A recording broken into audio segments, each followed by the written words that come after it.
રાજ્યમાં આજે હળવા વરસાદને લઈને આગાહી વ્યક્ત કરવામાં આવી છે। સૌરાષ્ટ્ર કચ્છમાં હળવાથી મધ્યમ વરસાદની આગાહી છે, તો બીજી તરફ અમદાવાદમાં પણ હળવાથી મધ્યમ વરસાદની આગાહી વ્યક્ત કરવામાં આવી છે। અપર એર સાયક્લોનિક સર્ક્યુલેશન સક્રિય થયું છે। સૌરાષ્ટ્ર તરફ આ સક્રિય થતા વરસાદી સિસ્ટમ ઘટતા તાપમાનમાં હવે વધારો થશે। રાજ્યમાં મહત્તમ તાપમાનનો પારો 36 ડિગ્રીને પાર પહોંચ્યો છે, તો બીજી તરફ હળવા વરસાદની હજુ આગાહી વ્યક્ત કરવામાં આવી છે। રાજ્યમાં વરસાદે વિરામ લીધો છે। તો રાજ્યમાં મહત્તમ તાપમાનનો પારો 36 ડિગ્રી પર પહોંચ્યો છે અને બીજી તરફ હવામાન વિભાગે આજે હળવા વરસાદને લઈને આગાહી વ્યક્ત કરી।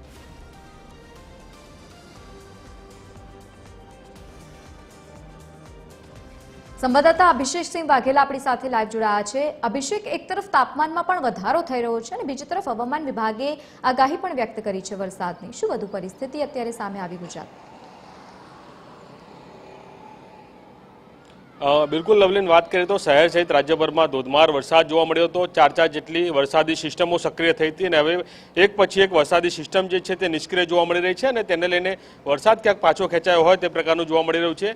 હાલની જો પ્રવર્તમાન સ્થિતિની આપણે વાત કરીએ તો upper air cyclonic circulation system જે છે તે સૌરાષ્ટ્ર ઉપરથી પસાર થઈ રહી છે। હું આપણે દ્રશ્યો બતાવવા માંગીશ કે હાલ જોઈ શકાય છે કે અમદાવાદના આ દ્રશ્યો જે છે કે જ્યાં વાદળછાયું વાતાવરણ જોવા મળી રહ્યું છે, પરંતુ કહી શકાય કે જે પ્રકારે વરસાદી સિસ્ટમ પાછળ ખેંચાઈ છે અને તેના કારણે થઈને ગરમીનું પ્રમાણ વધ્યું છે, કેમ કે તાપમાનનો પારો જે છે તે વધ્યો છે, કારણ કે જે પ્રકારે વરસાદી સિસ્ટમો સક્રિય થઈ હતી અને હવે વરસાદી સિસ્ટમો ઘટી છે અને તેના કારણે થઈને તાપમાનમાં ફરીવાર ઉચકાયો છે પારો।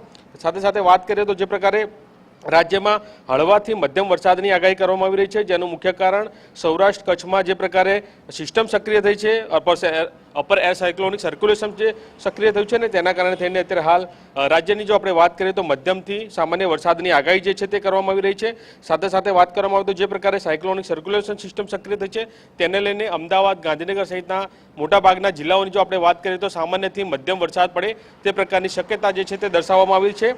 સાથે સાથે અત્યાર સુધીમાં રાજ્યમાં આપણે વરસાદની જો વાત કરીએ તો સિઝનનો કુલ 63.63% જેટલો વરસાદ જે છે તે વરસ્યો છે, જેમાં સૌથી વધુ વરસાદ 67.55% દક્ષિણ ગુજરાતમાં નોંધાયો છે। તે સિવાયની વાત કરીએ તો કચ્છમાં 64.16, એટલે કે જે પ્રકારે એક પછી એક સિસ્ટમ સક્રિય થઈ હતી અને હવે વરસાદી સિસ્ટમ જે છે તે ક્યાંક સ્લો થઈ છે અને તેના કારણે થઈને કહી શકાય કે અત્યારે હાલ તાપમાનનો પારો ફરી ક્યાંક ઉચકાયો છે।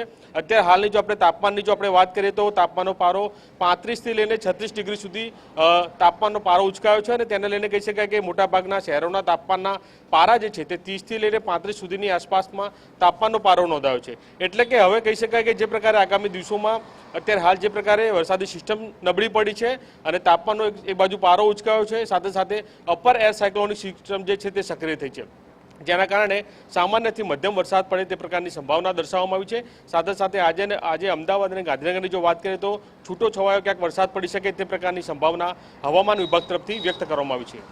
બિલકુલ, આભાર સમગ્ર માહિતી સાથે જોડાવા બદલ। તો રાજ્યમાં હાલ વરસાદી સિસ્ટમ જે છે સૌરાષ્ટ્ર તરફ સક્રિય છે, પરંતુ બીજી તરફ તાપમાનનો પારો પણ ઉચકાઈ રહ્યો છે, જો કે હળવા વરસાદની આજે હવામાન વિભાગ દ્વારા આગાહી પણ વ્યક્ત કરાઈ છે।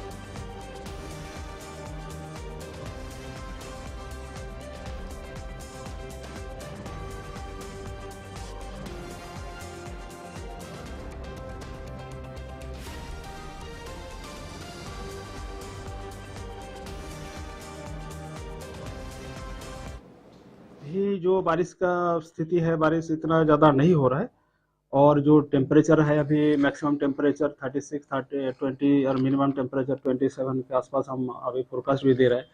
अभी एटमॉस्फेयर में जो मॉइस्चर के कारण आपको एक फीलिंग, अभी तापमान ऐसा ही रहेगा, इसके आसपास ही रहेगा।